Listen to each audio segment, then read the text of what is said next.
friends, it's Libby here, and I welcome you to my YouTube channel where we talk books and we talk life, really.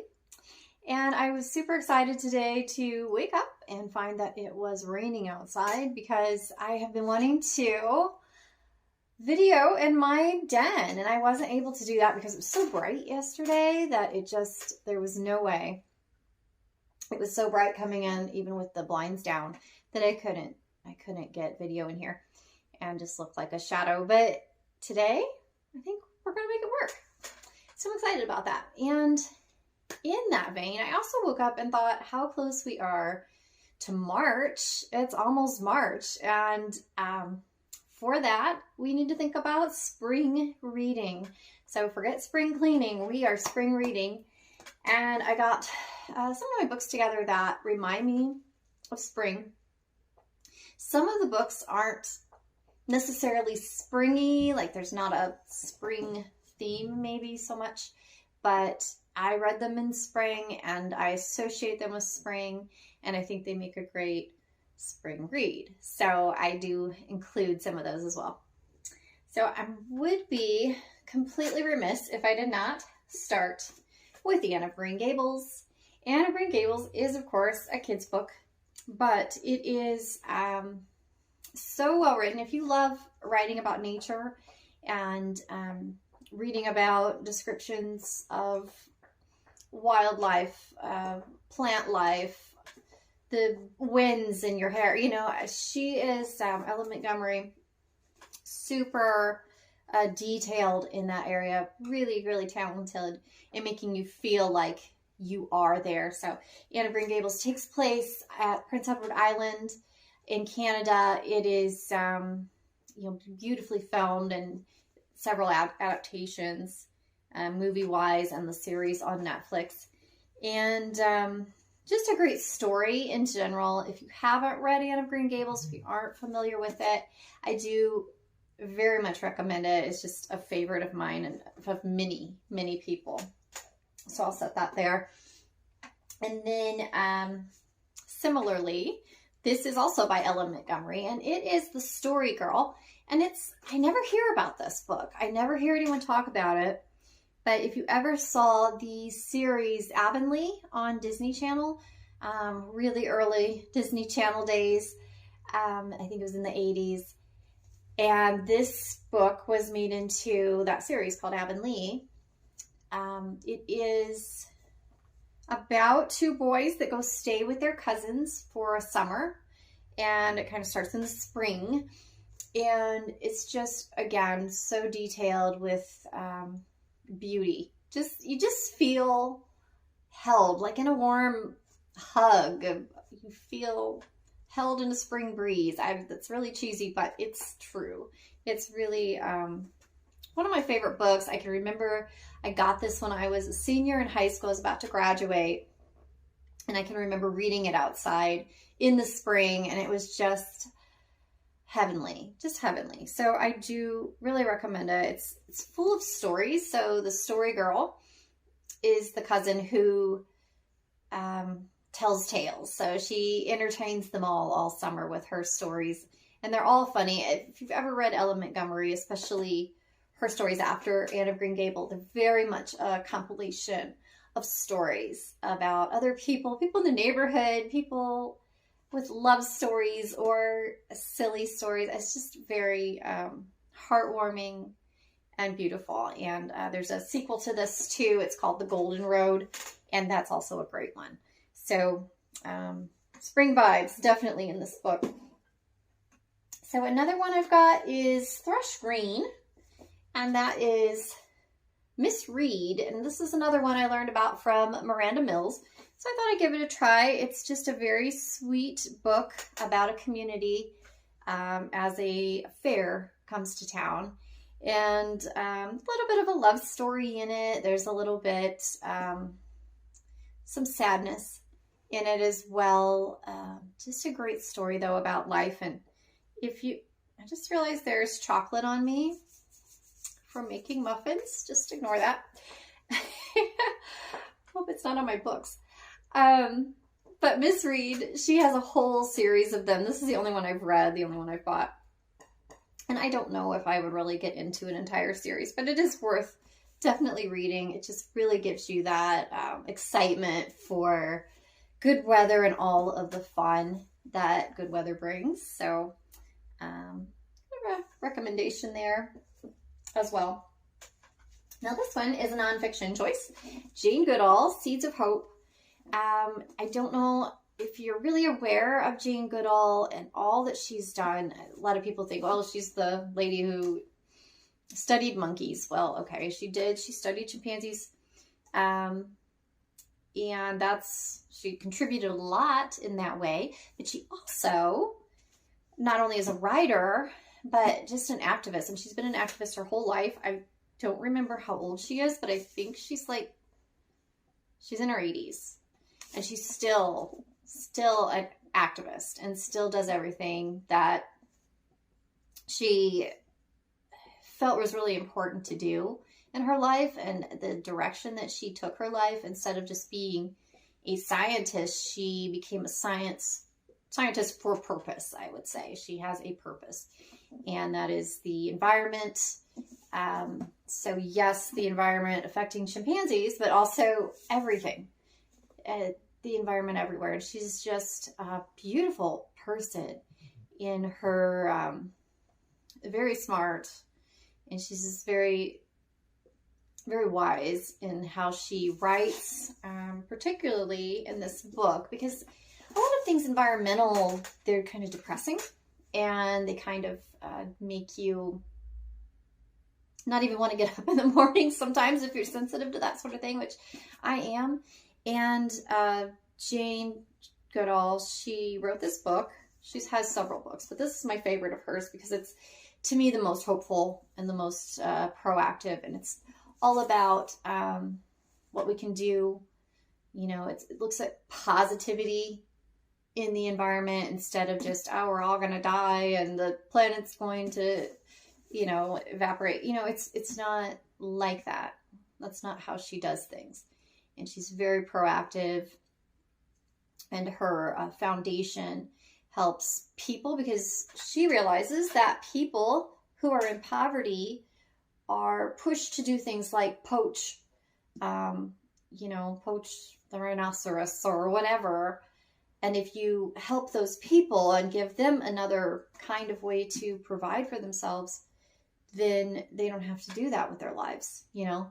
And she's just a great person. So if you've never read anything by Jane Goodall, definitely look into her. She also has a kind of an autobiographical or biographical video on, I think it's Prime, but it's really good too. So if you don't know much about her, or if you do and you really admire her, give it a shot. I love that book. It's just full of information, but good information, really helpful and positive and inspiring. On a completely different note, this is Gone with the Wind, and people have mixed reviews of Gone with the Wind, especially these days where we have a lot more awareness about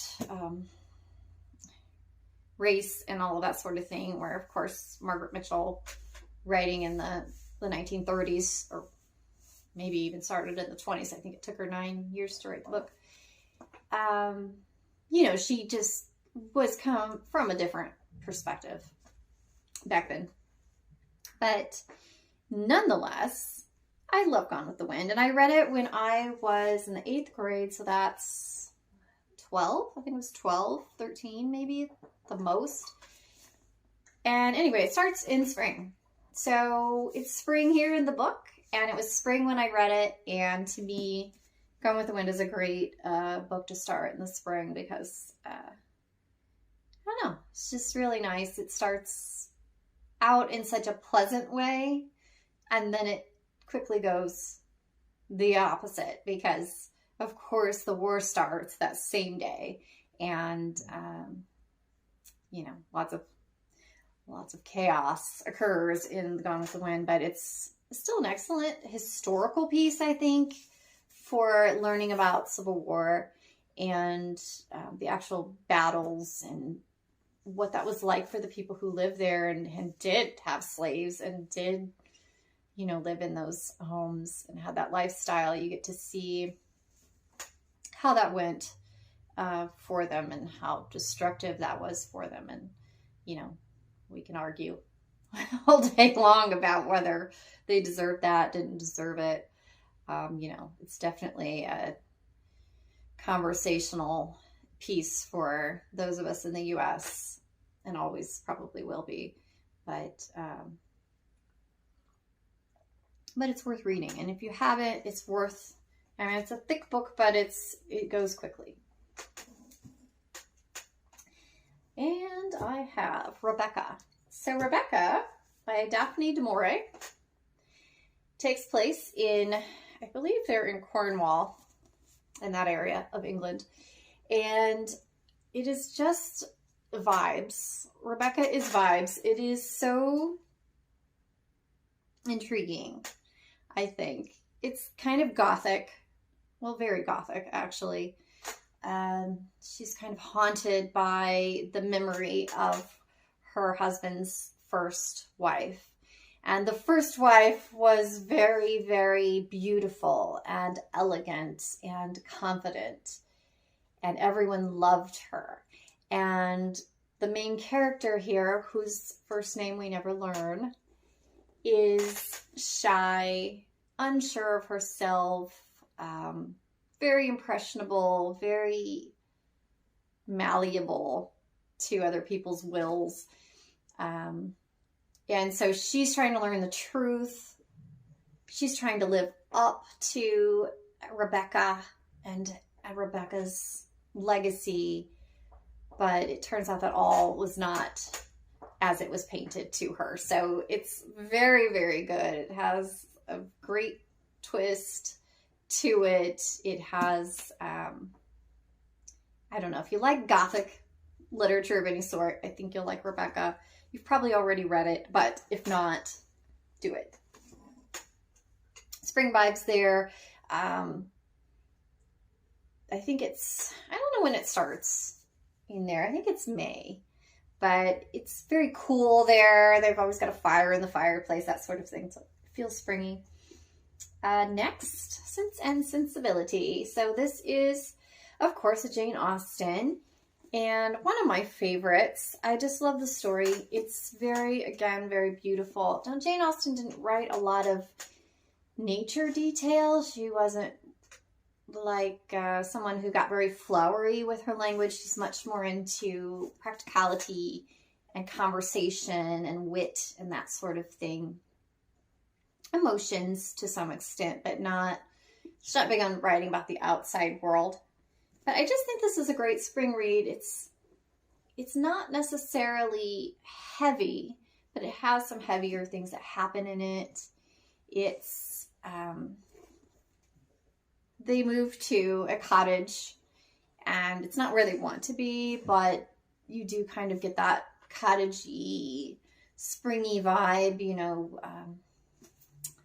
in the, I'm not sure what district they're in. I can't remember where they say they are in this book, but they have kind of a marshy area around them. So there's water, and I don't know, it's just very, very great story, very beautiful story, and has a little bit of a lesson in it as well. And last but not least, if you're looking for something, and my copy's really beat up, so I apologize. If you're looking for something a little darker, Tess of the D'Urbervilles. So Tess is written by Thomas Hardy, and I have a love-hate relationship, with Thomas Hardy, because he creates these characters that you love. You just kind of fall in love with them, and then he ruins their lives. So that's what he does. Just prepare yourself for it. If you're not familiar with Tess of the D'Urbervilles, I first read it in high school and I hated her. I really couldn't stand her. I thought she's so mamby-pamby. She just does whatever, you know. She's so not sticking up for herself, not assertive. She doesn't do anything. She does what her mom tells her to do, and it ruins her life, you know.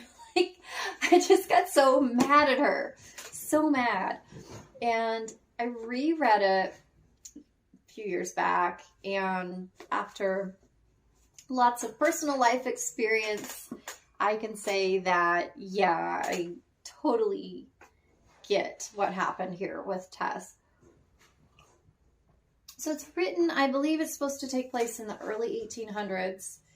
And she, try not to ruin anything in the story with this summary. But she has parents that aren't the best. They don't have any money. They don't really take care of anything. They aren't good parents. They're not loving toward her. They just kind of use her. And they think that they're related to this family that is wealthy.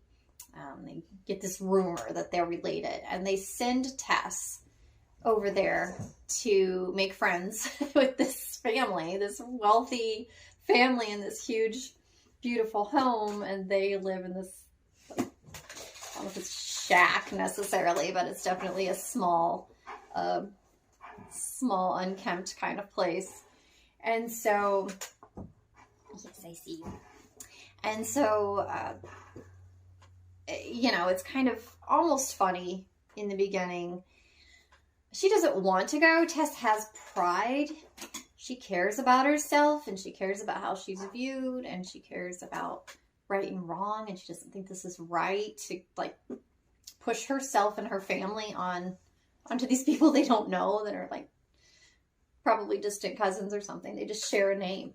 They simply share a name, and they assume that they're related. Turns out they're not. And but going there changes everything for her, and not in a good way. Not in a good way at all. And, it's very dark. It's the saddest book. It is really sad, which is why I say if you want a dark spring experience, this is for you. But the thing with Tess is that she is really, despite her parents not really being very moral, she's moral. And despite, the things that she comes up against and the people that she meets that really not only don't have her best interest at heart, but really abuse her, use her, hurt her. And there are times when you just want to wring her neck because you're thinking, get out of that situation, run, do anything, just don't stay. And like I say, it's something that when I didn't have life experience, I got so angry with her.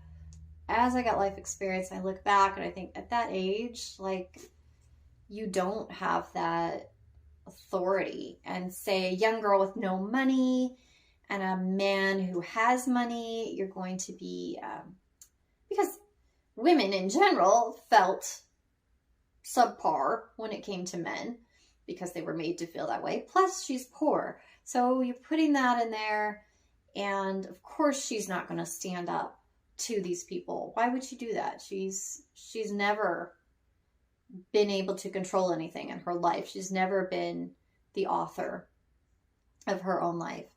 And it's just really, really good. It has a sad ending, but a satisfying ending in some ways. So, it's a tough read, but it's really good. And I think spring is the perfect time to read it. Starts out on May Day, and it's beautiful. He's really, really detailed with scenery and that sort of thing. So you can really picture these girls on May Day in their white dresses on the hill with the maypole. And it's just kind of beautiful. And gives you a really good idea of what it would have been like to be a woman back then and have nobody to look out for you, essentially, but yourself. And I love books like that because we're losing that. I think we're losing that knowledge and that memory when we don't read classics such as this. So even though we might roll our eyes and say, ugh, I don't want to read it, not for me. It makes me feel like, you know, women weren't empowered. They weren't, but we need to remember that, and we need to sometimes read that stuff and acknowledge it and carry it with us so that we don't repeat in any way the tragedies that used to happen to women in those situations. So that's kind of a dark note to end on, but yeah, we're getting into spring, and I know it's the first week of March is, you know, where I live, it could bring anything. It could bring warmer weather, it could bring snow, it could bring really cold. We just never know what we're getting in March here. Yesterday it was like 60 some degrees Fahrenheit, so it was great. Really, excuse me, had a great day. And so we'll see what March brings, and I'm excited. So I love winter. I'm one of those people that loves snow, and I know that's really random and strange, and most people don't, but I do. And so I don't really mind winter. I don't mind that we have nice days and then they're followed by a week of snow. That doesn't bother me a bit. But I know that for a lot of people, they are just ready to see those flowers bloom and see, you know, the warmer breezes and that sort of thing. So it is, I love spring. We're already, like, it's starting to get light out when I wake up in the morning, and hearing birds, and it's great. So I hope that you guys have a great day, and thanks for tuning in. And I plan to do a lot more. Actually, I might do something a little more in depth with Tess down the road, because it is a really intriguing book and has a lot to think about. So talk later.